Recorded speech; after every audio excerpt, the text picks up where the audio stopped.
This is part 3 of a series I am doing on the Trumpet of the Swan. In this series, my goal is to walk you through the process of how we do our own language arts without an all-in-one curriculum using a novel.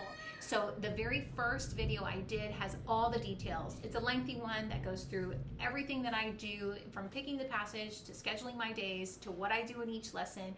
That's going to be one that you really want to watch. My goal in this video is to kind of just make it quick. At this point, we're 3 weeks in. Hopefully you've watched the first and second video. This week is going to follow the exact same pattern. So if you're familiar with it, we are just going to pick a passage and find our vocabulary and spelling, and then I'll show you a little bit about our new picture book for the written narration. And that's it. It should be fast. It is raining here, so the sound is a little crazy, the light's a little weird, but I think we're just gonna quickly go through this and we'll be all set. A quick recap of week 2.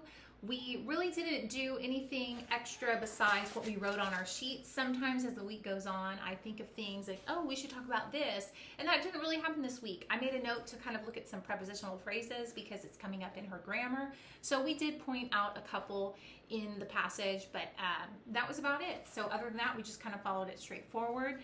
She loved the Wild Swans picture book that we read. I actually had her read it to her sisters. So it was fun because they all got to listen to it together, and then she did her written narration. So I really am loving what adding those picture books in is doing for these units. I think it's really sparking an interest.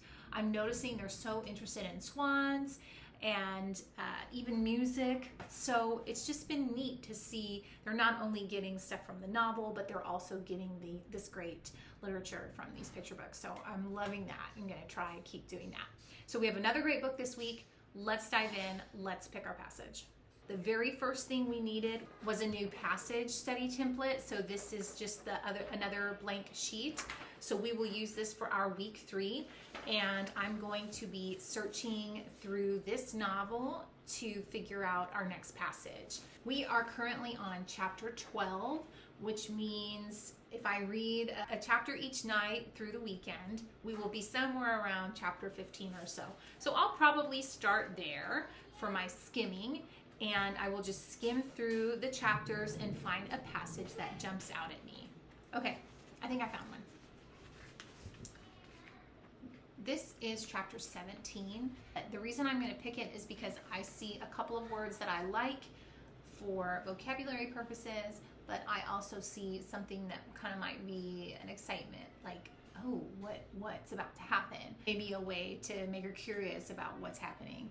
So I'm going to turn the camera around. We'll show you the passage, and then we will fill out our passage study sheet. All right, the passage I picked actually starts here on page 181. It says, Lewis rode out the gale on the lake in the lee of the island. He faced the wind and kept paddling with his feet, his eyes bright with wonder at the strength of the blast. Suddenly, he saw an object in the sky.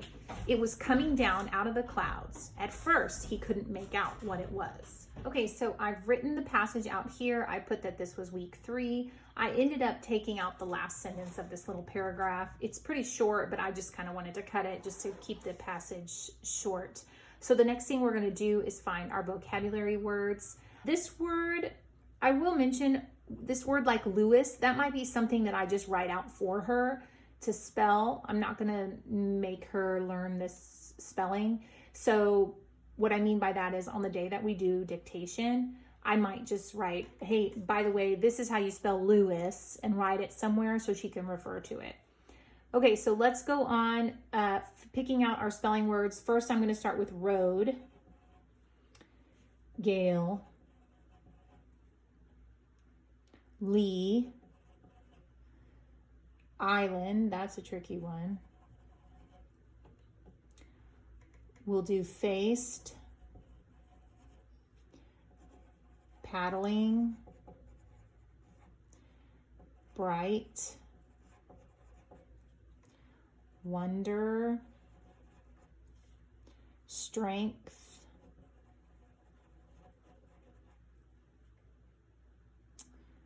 let's do suddenly,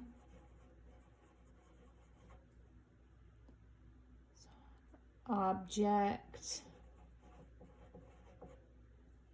and clouds. Now, don't forget, you get to choose the spelling words. So if this doesn't feel like it's a good fit for your child, you can pick words that are either easier or harder than this. Okay, so the next thing is choosing vocabulary. Already, I know I want to talk about this word gale and the lee of the island.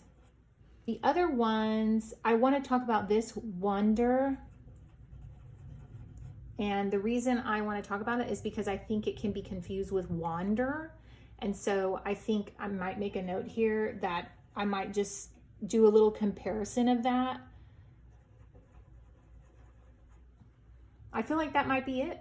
So other things I see in this passage that I think will be fun is just the imagery of it. Whenever we talk about the passage, we don't really just read it. We kind of talk about what's going on. So when I say Lewis rode out of the gale on the lake in the lee of the island, what does that look like? He faced the wind and kept paddling with his feet. How do you think he's feeling doing that? His eyes bright with wonder at the strength of the blast. What is this talking about? Strength of the blast. What do you think bright with wonder looks like? So these little phrases in here are just so important to point out and to talk about maybe the images that they're creating. And that's kind of what we're doing with these passages. This is just such pretty descriptive writing, and I want her to experience what that can do for a story. Okay, so that's it. I mean, what takes the longest time is finding that passage, and it's been done. Ever since I started using this template, I've really enjoyed it because it allows me to think about the passage, choose the spelling and vocabulary before we even start the week. So decisions have been made, and when the decisions are made, then you actually do them. It keeps you accountable. You know what you need to get done. So I have loved having this little template. So now that the passage is chosen, I'm going to tell you about our book. We are following the same schedule. Let me pull this out, that we've been following each and every week. And it looks something like this. I've showed it to you before, but the same thing we're going to be doing. And if you notice, on day 2, we are going to do a written narration. And by we, I mean my child is going to do it. So the book I've chosen for this is The Ugly Duckling. This one is, the author is Hans Christian Andersen, but the illustrator for this one is Roberta Angaramo. There are multiple Ugly Duckling stories.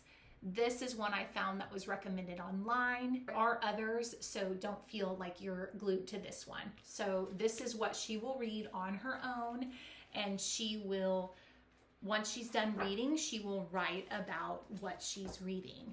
And that's what the main thing that we will do for Tuesday, day 2.